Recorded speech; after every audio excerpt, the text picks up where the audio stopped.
Good afternoon and welcome to TagamiVision. I'm Phil Tagami, and with us today is the Oakland Chief of Police, Wayne Tucker. Wayne, thanks for joining us. You're welcome. We've been, over the course of the last few shows, talking about things in Oakland and somewhat of a focus on crime in Oakland and things that people can do to help address crime in their area and help city leaders and the Oakland Police Department reverse the trend. Can you tell us a little bit about how that trend is looking right now? Well, currently we're up overall citywide about 1% from last year. On the Part 1 offenses, those are the ones that we measure with the FBI. A couple of curious things about those. Shootings are down about 4%. We're still off about 4% on homicides from last year. Big spike in domestic violence. I think that's about a 36% increase. And I think the property crimes, specifically burglaries, up about 7–8%. Cause for concern for us. Right. In looking at the different ways crime data is reported, the Part 1 offenses in a citywide report I think is important, and that's an important perspective. But there's also specific beats, and I know that Crime Watch allows geographic areas to be reported out even like a quarter mile from a location or half mile from a location. And from doing that type of analysis, there are some areas that seem to have had increased activity, to say the least, but more along the lines of property crime as opposed to violent crime. And other areas have traditionally been more of a focus from violent crime and specifically shootings and homicides. How, in a deployment of resources, you and the mayor recently announced a new protocol to address how you wanted to handle things and issued a white paper on policing geographic responsibilities as well as moving some of the shifts around. Can you tell us a little bit more about that? Sure. Geographic policing is an attempt to, one, define those areas of the city that have probably the greatest sort of similarities. Given more staff and more resources than we'd have, we would probably create 6. As it stands today, we've got resources to create 3, what would be 3 districts.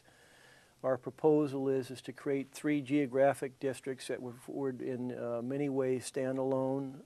They would have their own lineups, they'd have their own command staff, they'd have their own investigators assigned to them, and it is sort of the prevailing practice in our business today to create the geographic model with more accountability and maybe a different staffing configuration.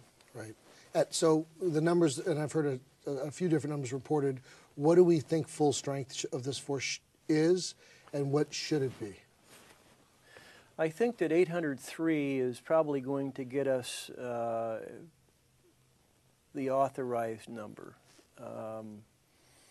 What it should be depends on whose paper you've read. Certainly the most recent was the Harnett report. It simply says add more staff. There is a report by the Joe Brand Consulting Group. I think it was a 2004 report that suggested another 300. There was a PERF report, Police Executive Research Forum report, that was done in, I think, 2002 that suggested 300.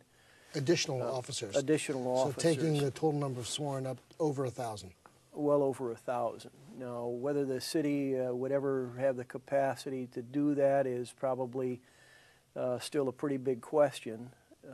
If you figure that 300 cops additional would be about $46 million, that would exceed the budget of all of Parks and Recreation.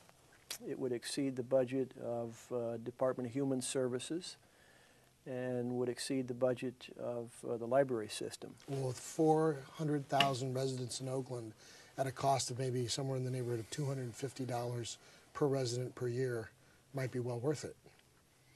You're very quick with the math. I didn't. We'll have to check the numbers later. I usually I'm a calculator guy, but that sounds about right. So the question has come up using sworn officers in administrative functions versus having them out on the street. Is that a issue of, is that a labor issue, or is that really just a facilitating the technical requirements of the job issue? We don't have, well, I guess the specific answer is it is not a labor issue. It is an issue that is a job person match. There are some administrative functions that must be done by peace officers. Most of them do not need to be done by peace officers. We have very few officers assigned to exclusive administrative duties. They're really, so I guess the way I understand the org chart, OPD breaks down into really 4 service areas.